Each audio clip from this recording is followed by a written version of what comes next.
How to Pray, a step-by-step guide to prayer in Islam, written by Mustafa Umar, is a book that, except for the Bismillah ar-Rahman ar-Rahim in the introduction, you do not have the Arabic text. So for those who have become adept at saying the prayer and have learned to read the Arabic, it's not one of the books that people would go back to review, but it is one that can definitely get you started.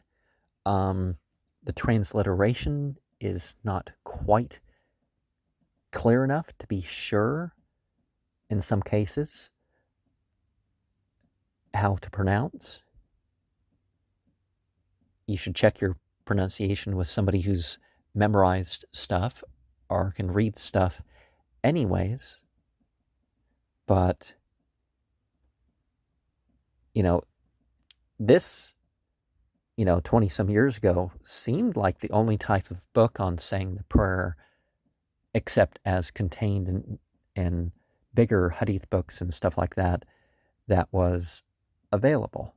Now, this is a newer book than that, but I'm just saying that some of the issues that a person could have with this, it's a good starter.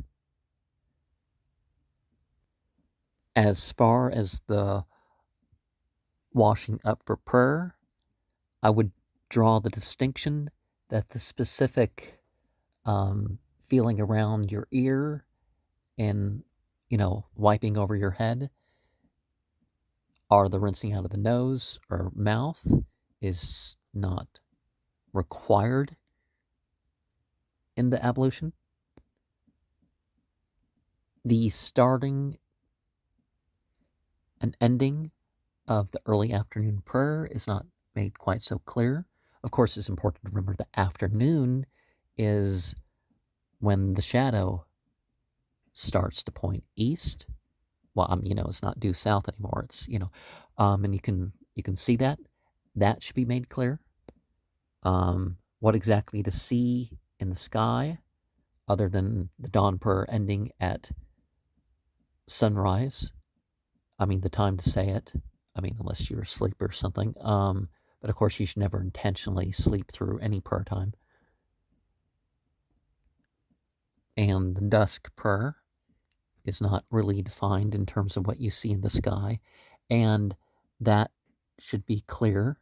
It shouldn't be about only you look up what the prayer chart says in your area or online. You look up online to find out what the Qibla is. You should have a general idea in your part of the world what general direction you face. We do have a distinction between the recommended prayers before, if there are such, and the recommended prayers after the obliged prayer. We have mentioned the odd-numbered prayer. I think there really should be a page or something that tells us the general voluntary prayers of morning or entering the masjid or that sort of thing.